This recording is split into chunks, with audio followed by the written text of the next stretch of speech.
Hi hi hello ಎಲ್ಲರಿಗೂ ನಮಸ್ಕಾರ. ಎಲ್ಲ ಹೇಗಿದ್ದೀರಾ? ಎಲ್ಲ ಚೆನ್ನಾಗಿದ್ದೀರಾ ಅಂತ ಭಾವಿಸ್ತೀನಿ. ಆ್ಯಂಡ್ ಇವತ್ತಿನ ಬ್ಲಾಗ್ ಏನಪ್ಪ ಅಂದರೆ ರವೆ ಇಡ್ಲಿ ಮಾಡ್ತಾಯಿದ್ದೀನಿ. ಆ್ಯಂಡ್ ರವೆ ಮಸಾಲ ಇಡ್ಲಿ.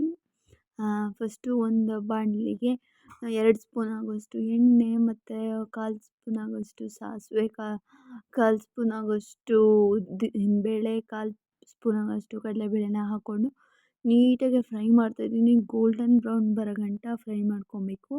ಲೈಟಾಗಿ ಒಂದು ಸ್ವಲ್ಪ ಫ್ರೈ ಮಾಡ್ಕೊಬೇಕು. ಆ್ಯಂಡ್ ಅದಾದಮೇಲೆ ಒಂದು ಅರ್ಧ ಒಂದು ಅಂದರೆ ಒಂದು ಚಿಟಿಕೆ ಆಗೋಷ್ಟು ಇದು ಜೀರಿಗೆನ ಹಾಕ್ಕೊಂಡಿದ್ದೀನಿ.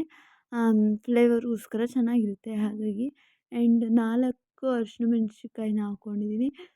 ಸಣ್ಣ ಸಣ್ಣದಾಗಿ ಹಚ್ಕೊಬೇಕು ಹಸಿಮೆಣ್ಸಿನ್ಕಾಯಿ, ಬಾಯಿಗೆ ಸಿಗಬಾರ್ದು ಆ ಥರ ಇದು ಮಾಡ್ಕೊಬೇಕು. ಆಮೇಲೆ ಕರಿಬೇವನ್ನ ಹಾಕ್ಕೊಂಡಿದ್ದೀನಿ, ಒಂದು 4 ಕರಿಬೇವು ಹಾಕ್ಕೊಂಡು ಎಲ್ಲ ನೀಟಾಗಿ ಫ್ರೈ ಮಾಡ್ಕೊಂಡಿದ್ದೀನಿ. ಆಮೇಲೆ 1 ಕಪ್ ಆಗೋಷ್ಟು ರವೆನ ತೊಗೊಂಡಿದ್ದೀನಿ. ಸೂಜಿ ರವೆ ಅಂತಾರಲ್ಲ ಅದನ್ನು ತೊಗೊಂಡಿದ್ದೀನಿ. ಅದನ್ನು ಒಂದು ಸ್ವಲ್ಪ ಬ್ರೌನ್ ಬರೋ ಗಂಟ ಅಂದರೆ ಲೈಟಾಗಿ ಒಂಚೂರು ಕಲರ್ ಚೇಂಜ್ ಆಗೋ ಗಂಟ ಹುರ್ಕೊಬೇಕು.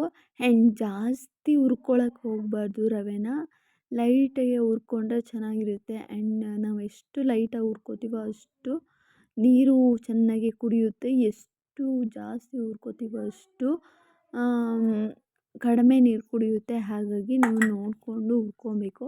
ಅದೆಲ್ಲ ಆದಮೇಲೆ ನಾವು ಇವಾಗ ಕ್ಯಾರೆಟ್ನ ತುರ್ಕೊಬೇಕು. ನಾನು 1 ಕ್ಯಾರೆಟ್ನ ತುರ್ಕೊಂಡಿದ್ದೀನಿ. ಅದು ಡಿಸೈನಾಗಿ ಚೆನ್ನಾಗಿ ಕಾಣಿಸ್ಲಿ ಅಂತ ಹೇಳಿ ನಾನು ಅಂದರೆ ಒಂಥರ ಚೆನ್ನಾಗಿ ಕಾಣಿಸ್ಲಿ ಅಂತ ಹೇಳಿ ನಾನು ಕ್ಯಾರೆಟ್ನ ಹಾಕ್ಕೊಂಡಿದ್ದೀನಿ. ನೀವು ಬೇಕಾದ್ರೆ ಸ್ಕಿಪ್ ಮಾಡ್ಬೋದು, ಇಲ್ಲಾಂದರೆ ಸೇರಿಸ್ಬೋದು. ಆಮೇಲೆ ಒಂದು ಸ್ಪೂನ್ ಆಗೋಷ್ಟು ಉಪ್ಪನ್ನ ಹಾಕ್ಕೊಂಡಿದ್ದೀನಿ.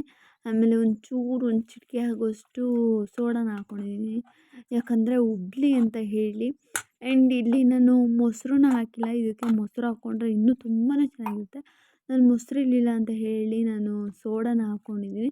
ನೀವು ಬೇಕಾದ್ರೆ ಮೊಸರನ್ನ ಹಾಕ್ಕೋಬೋದು. 1 ಕಪ್ ರವೆಗೆ 1 ಕಪ್ ಮೊಸರು ಹಾಕ್ಕೊಂಡ್ರೆ ಇನ್ನೂ ತುಂಬಾ ಚೆನ್ನಾಗಿರುತ್ತೆ ಟೇಸ್ಟ್ ಅಂತೂ. ಆ್ಯಂಡ್ ಇವಾಗ ನಾವು ಇದು ರವೆನ ಎಷ್ಟು ಕಪ್ ತೊಗೊಂಡಿದ್ವಿ ಅದ್ರ ಪಟ್ಟು 2 ಕಪ್ ಆಗೋಷ್ಟು ನೀರನ್ನ ಹಾಕ್ಕೊಂಡ್ರೆ ಸಾಕು. ಆ್ಯಂಡ್ ಅದನ್ನು ಒಂದು 5 ನಿಮಿಷ ನೆನೆಯೋಕ್ಕೆ ಬಿಡಬೇಕು.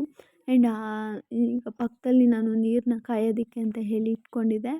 ಆ್ಯಂಡ್ ಅದೆಲ್ಲ ಹಾಕ್ಕೊಂಡು ನೀಟಾಗಿ ಒಂದು 5 ನಿಮಿಷ ಬೇಯಿಸ್ಕೊಂಡಾದ್ಮೇಲೆ ನೋಡಿ ಇಡ್ಲಿ ಹೇಗಾಗಿದೆ, ತುಂಬಾ ಚೆನ್ನಾಗಿದೆ, ನೀವು ನೋಡ್ಬೋದು. ಆ್ಯಂಡ್ ಒಂದು ಸ್ವಲ್ಪ ಚೆನ್ನಾಗಿ ಕಾಣಲಿ ಅಂತ ಹೇಳಿ ಮೇಲ್ಗಡೆ ನಾನು ಕಾಯಿನ ಉದುರಿಸ್ಕೊಂಡಿದ್ದೀನಿ ಅಷ್ಟೇ.